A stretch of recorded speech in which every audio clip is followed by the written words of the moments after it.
네, 안녕하십니까. 2023년 마지막 거래일 명인들 복귀 김동일입니다.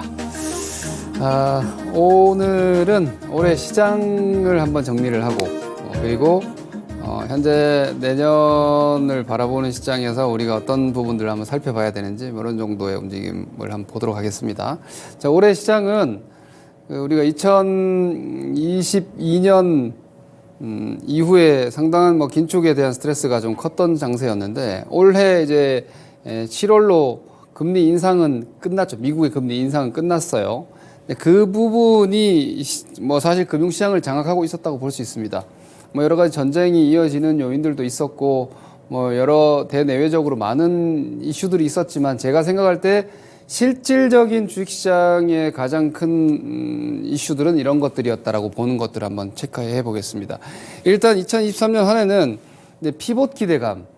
피봇은 이제 우리가 피봇이라는 건 이 방향 전환이거든요. 그러니까 피봇 턴이라고 하는 것도 이게 반대로 뒤로 도는 턴이고, 금리 통화 정책이 긴축으로 금리 인상 기조로 가다가 정책 금리가 이렇게 올라가다가 꺾이는 포인트, 그러니까 이걸 기대하는 한 해였다고 볼 수 있는데 연중에 한 번에 큰 풍파가 있었죠. 올 2023년도 여기서부터니까 이게 미국채 10년물 금리인데 사실 2년물 금리로 봐야 되는 게 맞는데 금리 실제 단기 금리는 연동해서 그냥 10년물 금리를 우리가 많이 보니까 이걸로 말씀드리겠습니다. 자, 사실 작년 연말부터 미국채 금리는 상단이 좀 걸렸었어요. 이게 4%대에서 넘어가지 않고 미국 금리는 5%까지 올라간대. 그래서 제가 계속해서 역스프레드 마이너스 1%는 이렇게 말씀을 드렸죠.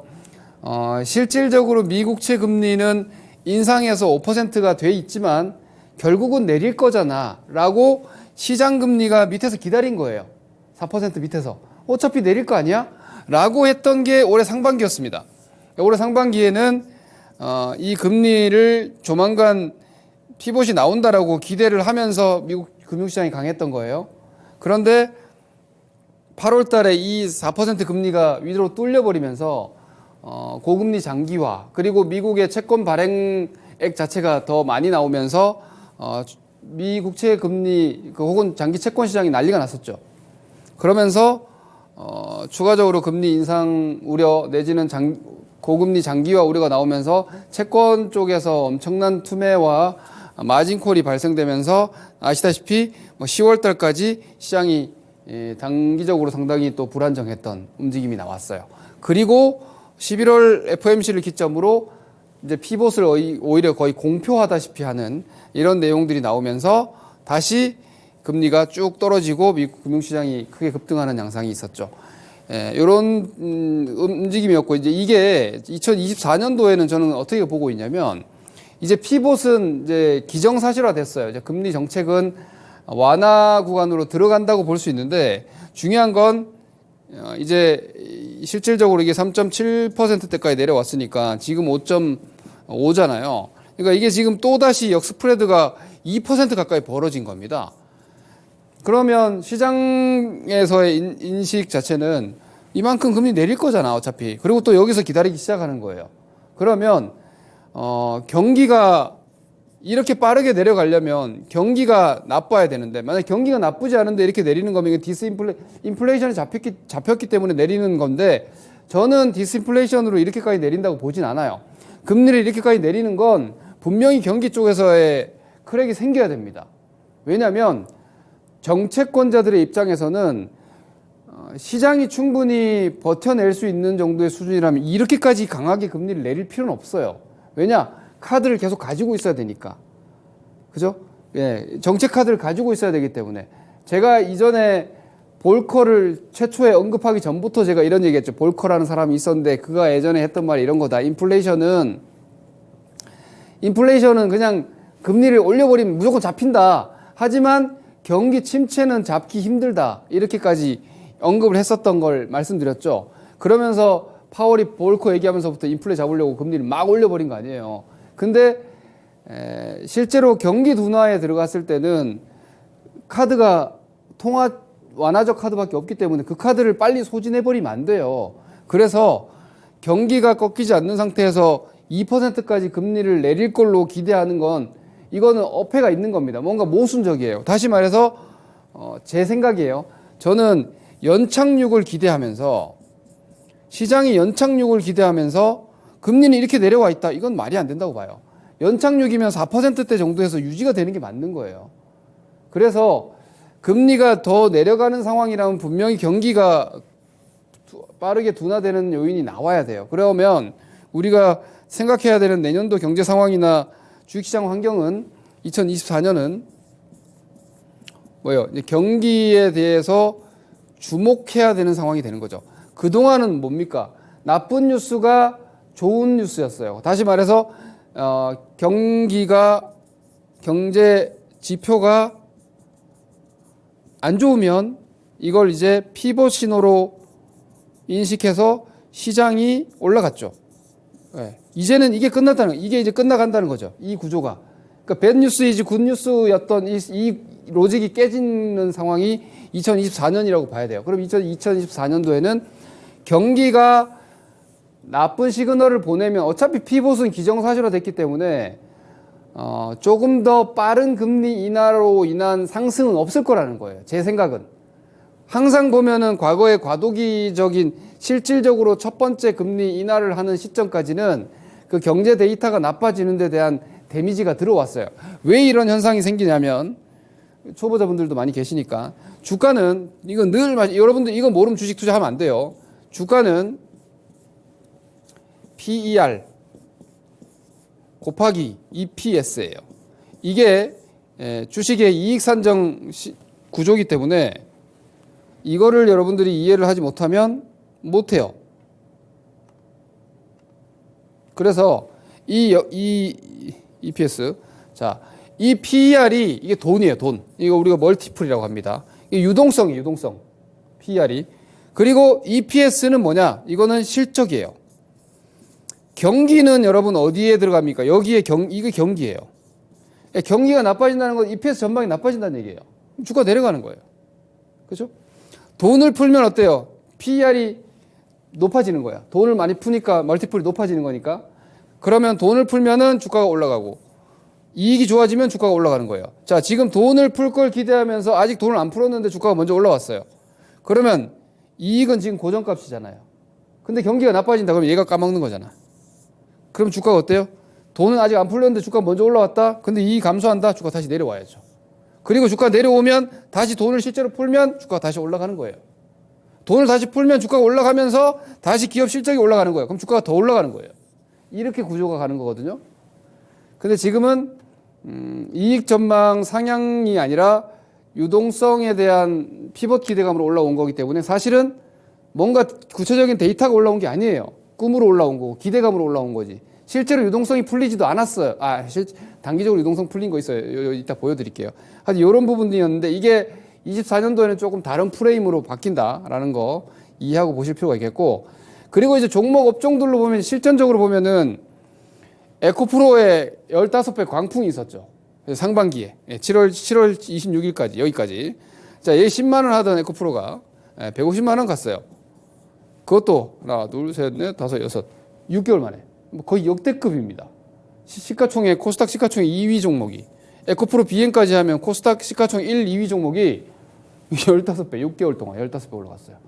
이게 어마어마한 포모를 유발시킨 거죠. 사람은 사회적 동물이고 인간의 가장 위험한 심리는 바로 질투심입니다. 질투심이 인류의 역사를 바꿔왔어요. 언제나 그 동서고금을 막론하고 여러분들도 가장 조심해야 되는 마음이 질투심이에요. 타인을 시기하고 이웃을 시기하고 나의 형제, 친구를 시기하는 이 마음이 이 세상 모든 분쟁의 원인이 돼요. 그래서 우리가 포모라는 걸 되게 조심하고 경계해야 되는데, 포모는 뭐냐? 제가 가장 싫어하는 단어가 워딩이 뭐냐면 요즘 시쳇말로 젊은 친구들이 쓰는 말이 벼락거지. 예, 벼락거지. 이런 얘기를 많이 쓰죠. 이게 이제 포모거든요. Fear of Missing Out이잖아요. 예, 이게 이제 모두가 다 부자가 되고 보니까 나 혼자 거지네? 이제 이런 거예요. 실제로 본인이 거지가 돼서 거지가 아니라, 이게 이제 부동산 업자들이 또 이걸 자극을 많이 해요. 예, 왜냐면 20대나 뭐 이런 집을 가지고 있지 않는 사람들한테 물량 떠넘길 때 너 빼고 다 부동산으로 부자 됐잖아. 봐, 지금이라도 사야 돼. 이렇게 자극할 때 이게 많이 쓰이는데 주식도 똑같아요. 내가 에코프로 못 가지고 있으면은 어때요? 못 갖고 있는 거지 뭐. 내 돈 어디 도망갑니까? 그런데 에코프로라는 종목이 단기적으로 15배, 15배, 15배가 올라간 걸 보면서 배가 아픈 거지. 근데 사람들이 되게 멍청한 게 뭐냐면요. 제가 너무 직관적인 표현이라 죄송한데, 이런 거 나 정말 바보 같은 생각이라고 생각하는데, 요런 자리 있잖아요. 예를 들어서 에코프로를 뭐 한 20만 원일 때, 저 사볼까? 한번 사볼까? 라는 고민은 이 세상 누구나 할 수 있어요. 저도 했을 거고, 여러분도 했을 거고, 여러분들 주변의 지인들도 했을 거고, 다 했을 거라고. 그런데 안 샀잖아요. 응? 매수를 안 했잖아요. 그럼 나랑 상관없는 주식이에요. 그리고 만약에 20만 원에 샀다가 40만 원에 사가지고 상당한 상실감을 느끼는 분들도 난 그것도 되게 뭐 미련하다고 생각해. 아니 100%나 수익을 냈으면 그 수익 잘 관리해서 다음번에 또 먹으면 되는 거야. 자산이 2배 늘었는데. 이건 무슨 로또도 아니고, 그죠? 근데 이런 게 코스닥 시가총액 1위와 2위였다는 게 중요해요. 누구나 잡을 수 있을 것 같았던 종목이라는 거지. 너무 큰 종목이니까. 테마주, 잡주 이런 게 아니라 여기서 오는 상실감 때문에 7월, 뭐 특히 7월, 6월, 7월 구간에서 어마어마한 개인들의 멘붕이 왔죠. 그리고 실제로 이 구간에서 시장이 아주 강했던 자리가 아닌데 얘가 이렇게 15배가 올라가니까 나머지 그 외의 주식들이 엉망진창이었죠. 그 외 소외. 그죠? 그러다 보니 2차전지를 가지고 있는 사람들은 온리 2차전지 파이팅. 2차전지를 가지고 있지 않은 분들은 제발 2차전지 좀 꺾여라. 이게 아주 주식시장에서 그냥 투자자들끼리 막 서로 막 욕하고 저거 깡통 날 거야. 이 바보야, 넌 2차전지도 안 잡고 뭐 했어. 이런 분위기가 됐었던 거예요. 이게 지금까지도 연말까지도 영향을 좀 끼치고 있는 것 같습니다. 이 부분이 올해 중요한 하나의 주식시장의 이벤트 내지는 이슈였던 것 같고요. 지금 이제 여전히 뭐 과거에 뭐 조선철강 이런 주들 이런 종목들을 빗대면서 이거 앞으로 뭐 지금부터도 반토막 난다니 뭐 이런 막 악담을 퍼붓는 분들도 있고 지금도 또 기회다 하는 분들도 계시는데 저는 후자 쪽. 저는 후자 쪽. 저는 장기적으로 전기차 산업은 아직까지 글로벌 침투율이 10% 선밖에 안 됐기 때문에 아직까지도 지금보다 앞으로 더 성장할 룸이 많이 남아 있는 산업이라서 좀 빨리 좀 과속했던 거고 진정하고 나면은 뭐 다시 움직일 수 있다라고 보는데 2차전지는 이제 한번 크게 잔치를 한 동네니까 거기서 당분간은 큰 잔치 안 열려요. 그러니까 2차전지 관련 종목 섹터는 뭐랄까 조금은 디테일하게 종목별 선별 시세가 아마 진행이 될 거예요. 저 상반기 때처럼 막 너나 할 거 없이 2차전지다 하면 다 올라갔던 시세는 당분간은 쉽지 않을 겁니다. 아마 25년도부터 캐펙스가 있으니까 24년도 하반기부터는 좀 좋아는 지겠지만 그 또한 올해 상반기만 하지는 못할 겁니다. 그 점은 유의하시면서 관련 섹터 스토리 잡고 투자하시면 될 것 같고요. 또 하나는 이제 빼놓고 볼 수 없는 게 엔비디아향 AI입니다.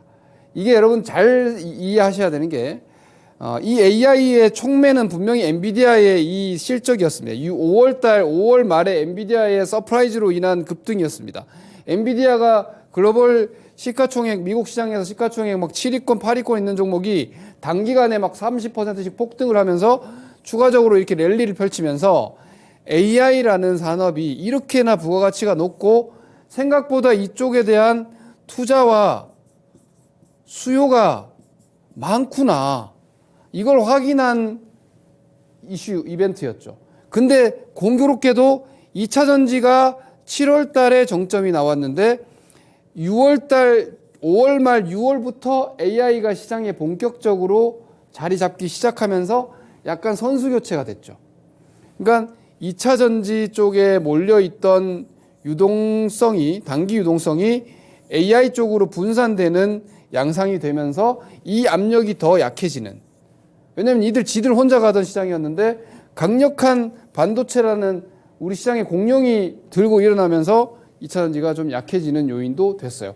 이 AI 역시도 아직도 현재 진행 중인 성장 모멘텀이기 때문에 제가 2024년을 길게 연말까지 보면 좋게 보는 이유도 사실은 우리나라가 AI와 2차전지가 모두 좋을 수 있는 한 해이기 때문입니다. 내년도. 2차전지 같은 경우는 하반기가 좀 더 좋겠죠. 하지만 반도체도 금리 인하가 본격적으로 시작이 되면은 우리나라 메모리 반도체까지도 좋아진단 말이에요. 레거시 반도체까지 좋아진단 말이에요. AI 정도뿐만이 아니라 반도체도 내년 1년 내내 조정시 매수 해야 되는 섹터예요. 그러니 반도체도 괜찮고 2차전지도 괜찮고 전망이 둘 다 괜찮아요. 한국의 대표 산업이. 그러니 사실 24년도에 투자 환경 종목 섹터별로 보면은 반도체와 2차전지를 여전히 큰 축으로 놓고 유망 종목들에 대해서는 적극적인 조정시 매수 포지션을 취하셔야 된다라고 봅니다. 그래서 사실 크게 봐서는 내년도는 적극적인 투자 환경이 조성될 수 있고 그런 자세가 필요합니다. 근데 지금은 뭐예요? 지금은 엔비디아도 좀 약해졌죠. 보시다시피. 아마 제가 볼 때 미국 시장 말미는 엔비디아가 조금 더 장식할 것 같은데 제 느낌 감으로는 이렇게 되면은 얘네도 거의 일단은 이 시세가 이만큼 강했다가 좀 약해지는 거기 때문에 조정 받을 거예요. 미국 시장 같이. 그럼 우리나라도 삼성전자, SK하이닉스 그리고 이런 거 HBM 관련주 이런 것들이 실적이 아직 안 나와요. 알죠? 실적 안 나오는 거. 근데 이 AI 스토리 내러티브 갖고 올라왔잖아요. 근데 실제로 실적 나오는 글로벌 대장인 엔비디아가 좀 쉬면서 이렇게 나온다. 그러면 얘네도 다 쉬어야지. 얘네도 한번 쉬어야 돼요. 왜냐? 이익이 아직 뒷받침되지 않는 상태에서 좋아질 거야. 저 산업 좋아질 거야 하면서 올라왔는데 분기 지나고 아직 그 정도까지 아닌데? 그럼 기술 조정 받는 거예요. 기술 조정. 꺾인다는 게 아니라 기술 조정 받아야 돼요. 그러면 이제 반도체 조정시 매수하시면 되고 2차전지는 가격 조정은 작년 상반기에 충분히 올해 상반기 벌써 작년이라 그러네. 올해 하반기에 충분히 조정을 받았어요. 가격 조정은. 그럼 기간 조정 왔다 갔다 하는 동안 밑에서 사가지고 기다리면 되겠지. 2차전지도. 그러니까 할 거 많다니까요. 이런 게 이제 업종 섹터별 특징이었고, 근데 또 하나는 이제 공매도 금지. 시장 조성자 매도는 아직도 많이 나오고 있더라고요. 아직도 많이 나오고 있습니다. 업틱률 예외 물량이 다 시장 조성자 매도 내지는 미동성 공급자 매도니까 MMRP라고 하는 LP라고 하는 이 MMLP 물량 아직 나오고 있긴 한데 어쨌건 전면적으로 그냥 눈 감고 때리던 이 네이키드 셀링은 일단 금지돼 있고 규제가 강화되고 있는 중이라는 점에서는 일단 6월까지는 공매도를 못하기 때문에 주식들이 좀 떨어지더라도 하락의 강도는 나름대로 이렇게 완충을 해줄 거니까 요게 이제 올해 우리 시장의 상반기 조정의 충격을 좀 완화할 수 있는 여건이 될 것 같습니다. 자, 이건 이제 그럼에도 불구하고 미국 시장의 상승을 이해하기가 힘들죠. 아니, 어떻게 저렇게 강하지? 미국의 유동성입니다. 제가 계속 보여드리고 있는데 이게 지금 미국의 지급준비금 총액인데요. 이 지급준비금을 제가 오랜만에 원래 제가 여기서부터 요만큼의 그림으로 계속 보여드렸는데 오늘은 저 앞에 것까지 보여드린 이유는 이게 코로나 때 돈을 확 풀었잖아요. 이게 지급준비금이 뭐냐면 옛날에는 지급준비금을 이렇게 늘리면 은행들이 말 그대로 유동성을 확보한다고 생각해서 그걸 긴축이라고 생각했어요. 근데 지금은 전혀 얘기가 달라. 특히나 금융위기 이후로는 그 말이 안 돼. 오히려 중앙은행이 유동성을 은행권에 공급해 주느냐 아니냐예요. 이게 이제 시중의 유동성을 이렇게 강하게 공급했잖아요. 그리고 2021년도 상반기까지는 돈을 계속 풀었다고 이렇게. 그죠? 그리고 하반기부터 이제 추가적으로 풀지 않고 21년도 금리 인상 시작하면서부터 지급준비금도 쫙 뽑아 가져갔잖아. 그죠? 그리고 이따가 요 SBB 사태가 나오니까 다시 유동성을 공급했다고요. 연준이 은행권에. 근데 이게 연말에 계속 공급되고 있어요. 아니 5.5%로 그러니까 실질적인 정책 금리는 5.5%로 이렇게 올려놓고는 실제로 연준은 미국 금융권에 돈을 공급하고 있어요. 이거는 이런 데이터를 찾아보지 않으면 모르는 거예요.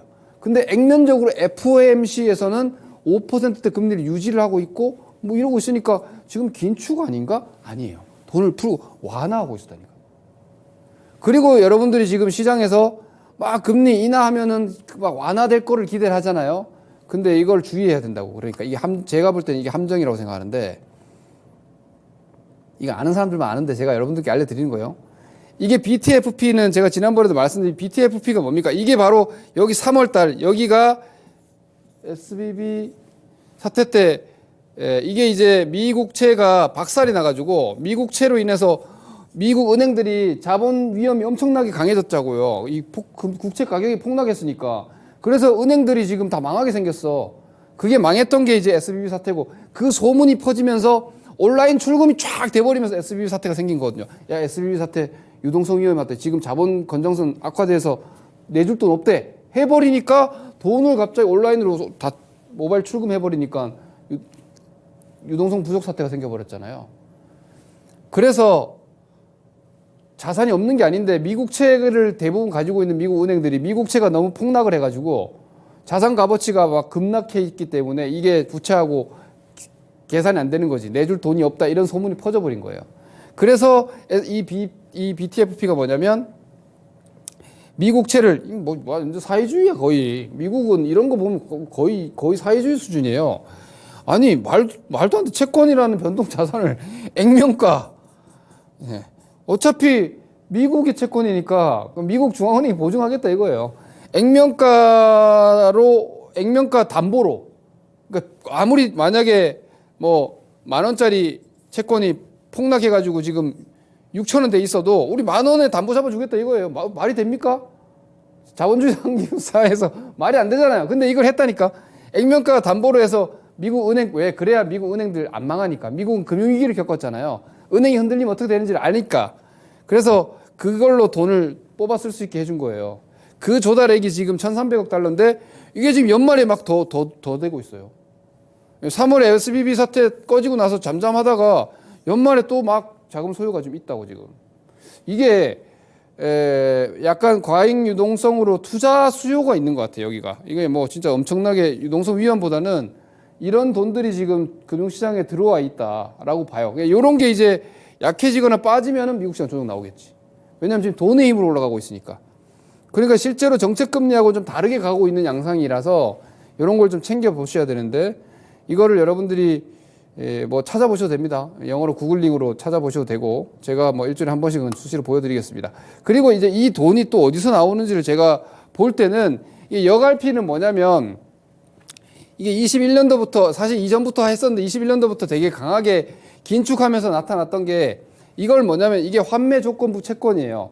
그러니까 우리가 보통 RP라고 하는 환매 조건부 채권을 이걸 이제 유동성을 공급해 주는 사실은 역할을 하는 건데, 사서 그 RP를 사서 공급을 해 주는 거게 이만큼 쌓여 있던 돈인데, 이게 지금 확 줄어들고 있어요. 이 돈으로 지금 풀고 있단 말이에요. 이 잔고 가지고 지금 BTFP라든지 이런 쪽에 지급준비금으로 저는 풀고 있다고 판단을 해요. 근데 이건 제로 잔고가 있어요. 이게 지금 한 7,500억 달러 정도 되거든요. 요거 지난 9월, 10월에는 한 6천억 달러를 한 1개월, 뭐 한두 달 안에 한 5, 6천억 달러씩 썼거든요. 이걸 얼마나 빠르게 소진하느냐에 따라서 이거 잘못하면 이거 돈 다 떨어집니다. 그러면 이제 유동성을 공급할 돈이 없어서라도 미국의 현재 유동성 장세는 단기적으로 끝납니다. 거기에 만약 경제 데이터 나빠진다? 그럼 조정 나와야 돼. 무조건 나와야죠.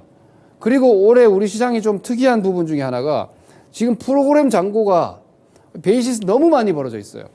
그래서 사실 이게 3월 만기잖아요. 이게 지금 거래되고 있는 프로그램은 3월 물이니까, 선물이 이제 지금 거래되는 선물이 12월 만기되고 나서 베이시스가 엄청 크게 지금 왔단 말이에요. 그리고 프로그램 잔고가 지금 10조 원 이렇게 있어요. 그 3월 만기인데 뭐 어느 정도는 롤오버 되겠지만 최소한 1, 2, 3월 요 안에는 프로그램 물량 터진다. 저는 그렇게 봐요. 그게 이제 외국인들이 지금 선물을 막 사고 있잖아요. 이런 것들이 외국인이 좋아서 사는 게 아니라 망치를 들어 올렸다가 한번 때려 찍을 수 있단 말이에요. 그게 1, 2, 3월 안에 들어올 수 있다. 3월 만기 전에. 라고 보면은 1월, 2월 너무 위쪽으로 올라갔을 때 흥분하지 말자. 오히려 1, 2월 달에 시세가 좀 난다. 많이 난다. 그러면 먹고 땡 한번 하자. 그리고 좀 기다리면 한 3월 정도까지 기다리면 괜찮지 않을까? 오히려 기회가 한번 오지 않을까라는 생각도 역발상으로 가능하다는 거죠. 이런 부분들을 연초에 한번 챙겨봅시다. 지금 아직 매도신은 없어요. 당분간 좀 더 달릴 것 같고 1월 극초반에 뭔가 문제 생길 것 같지는 않아요. 그때까지는 수익률 극대화하시면서 이렇게 연초에 좀 잘 먹고 챙겨놓고 뭐 제가 거기 생각하는 스토리대로 흐름 나와서 저가에 사면 연말까지 아주 좋은 장 아닐까 싶습니다. 2024년도 여러분들의 건승을 기원합니다. 새해에 뵙겠습니다. 그리고 제가 공개방송 화요일 날 4시에 제 김동현 채널 TV에서 유튜브 라이브가 있으니까 그때 새해 첫 라이브 많이들 봐주시고요. 감사합니다. 김동현입니다.